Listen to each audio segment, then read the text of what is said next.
Hi friends, தேங்காய் போலி செய்கிறதுக்கு நான் வந்து ஒரு ஃப்ரை பேனில் வந்து 1 டீஸ்பூன் நெய் சேர்த்துட்டு துருவின தேங்காய் வந்து 1/2 கப் சேர்த்து நல்லா ட்ரை ரோஸ்ட் மாதிரி நம்ம பண்ணிக்கலாம். நல்லா ரோஸ்ட் பண்ணிக்கோங்க நெய்யில்.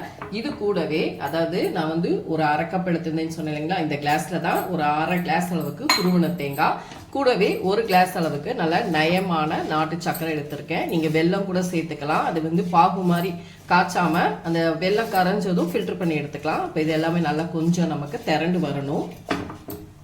1/2 டீஸ்பூன் ஏலக்காய் தூள் சேர்த்துக்கோங்க. அவ்வளோதான், நமக்கு பூரணம் ரெடியாக இருக்குது. இப்போ இது நல்லா நமக்கு திரண்டு வந்ததுக்கப்புறம் ஸ்டவ் ஆஃப் பண்ணிவிட்டு பூரண உருண்டைகளை பிடிச்சிட்டு பார்க்கலாம் ஃப்ரெண்ட்ஸ். நான் வந்து ஆல்ரெடி மைதா மாவை வந்து ரெடி பண்ணி வச்சுட்டேன். இப்போ இதை வந்து 1 கப் மைதாவுக்கு கொஞ்சமாக மஞ்சள் தூள் உப்பு சேர்த்துட்டு நல்லா மாவை பிசைஞ்சுக்கோங்க.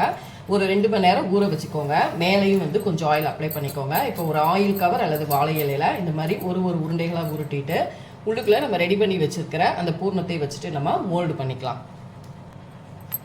இப்போ நம்ம இந்த மாதிரி ரெடி பண்ணிட்டு கையில் கொஞ்சமாக நான் நெய் தடவி இருக்கேன். நீங்கள் ஆயில் கூட அப்ளை பண்ணிக்கலாம். இந்த மாதிரி நல்லா எல்லாத்தையும் தட்டி எடுத்துக்கோங்க. நல்லா விரிச்சிட்டு அதுக்குள்ளே பூர்ண உருண்டைகளை வச்சுட்டு இந்த மாதிரி நல்லா தட்டி எடுத்துக்கோங்க. அப்போ தான் நமக்கு பூர்ணம் வெளியே வராமல் உள்ளவே கவர் ஆயிரும். இதே போல் எல்லாத்தையும் நம்ம ரெடி பண்ணிக்கலாம்.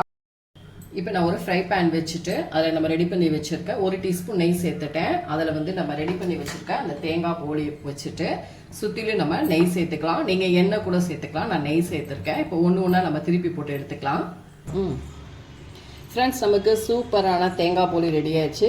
இப்போ சம்மர் லீவில் இருக்கிற குழந்தைங்களுக்கு இந்த மாதிரி ஈவினிங் ஸ்நாக்ஸாக கண்டிப்பாக ட்ரை பண்ணி பாருங்கள். செஞ்சு பார்த்துட்டு என்னோட வீடியோஸை லைக் அண்ட் ஷேர் பண்ணுங்கள். மறக்காமல் கவிதாஸ் கிச்சனுக்கு சப்ஸ்கிரைப் பண்ணிக்கோங்க. தேங்க்யூ.